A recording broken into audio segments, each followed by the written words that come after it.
প্ৰয়াত গণশিল্পী হিয়াৰ আমঠু সকলোৰ আৱেগ শিল্পী জুবিন গাৰ্গ ডাঙৰীয়াৰ মৃত্যু হোৱাৰ পাছত আমি নাহৰকটীয়াত এটা ৰেলী কৰি আছিলোঁ। তেতিয়া এটা অনুভৱ হৈছিলে যে আমি চাগে জুবিন গাৰ্গ ডাঙৰীয়াক গানৰ আকাৰে জীয়াই ৰাখিম, কিন্তু নিশ্চয় তাৰ পাছতো যদি কেতিয়াবা আজিৰ পৰা 10 বছৰ 20 বছৰ পাছত নতুন প্ৰজন্মৰ যে নতুন ল'ৰা উঠি আহিব, সৰু ল'ৰা ছোৱালী যেতিয়া আশে পাশে ঘূৰি থাকিব, যদি কেতিয়াবা মই ভাবোঁ যে প্ৰতিমূৰ্তি দেখে, নিশ্চয় প্ৰশ্ন উঠিব যে বা সুধিব কোন আছিলে, কিয় প্ৰতিমূৰ্তি আছে। নিশ্চয় প্ৰশ্ন সুধিলে উত্তৰ বিচাৰিব, যে গম পাব যে কি ধৰণে এজন ব্যক্তি জুবিন গাৰ্গ ডাঙৰীয়া আছিলে, কি ধৰণে সুধাকণ্ঠ ভূপেন হাজৰিকা আছিলে।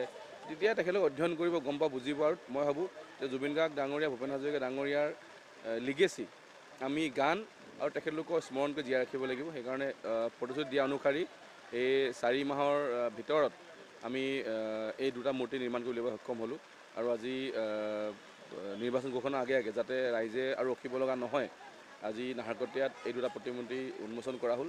যোৱাকালি নামৰূপত উন্মোচন কৰা হৈছিল, আজি নাহৰকটীয়াত উন্মোচন কৰা হ'ল। মই ভাবোঁ নাহৰকটীয়াবাসী ৰাইজে যেতিয়াই বিচাৰে দুজন মহান শিল্পী একেলগতে আমি দুটা প্ৰতিমূৰ্তি ৰাখিছোঁ, একেলগতে সেই স্মৰণ কৰিব পাৰিব, শ্ৰদ্ধাঞ্জলি দিব পাৰিব, যাতে মানুহৰ মাজত সদায় জীয়াই ৰাখে। মোৰ এইটোৱে ইচ্ছা আছিল। নাহৰকটীয়া সমষ্টিটোত আজিলৈকে কোনো প্ৰতিমূৰ্তি নাই, চাগে এয়া প্ৰথম প্ৰতিমূৰ্তি হ'ব। আৰু ময়ো সৌভাগ্য যে সুধাকণ্ঠ ডক্টৰ ভূপেন হাজৰিকা গণশিল্পী প্ৰয়াত জুবিন গাৰ্গ ডাঙৰীয়াৰ দুটা প্ৰতিমূৰ্তি আমি উন্মোচন কৰিব পাৰিলোঁ। আৰু আশা কৰোঁ ৰাইজে যাতে এই দুটা প্ৰতিমূৰ্তি এনেকৈ ভালকৈ ৰাখে আৰু জীয়াই ৰাখে।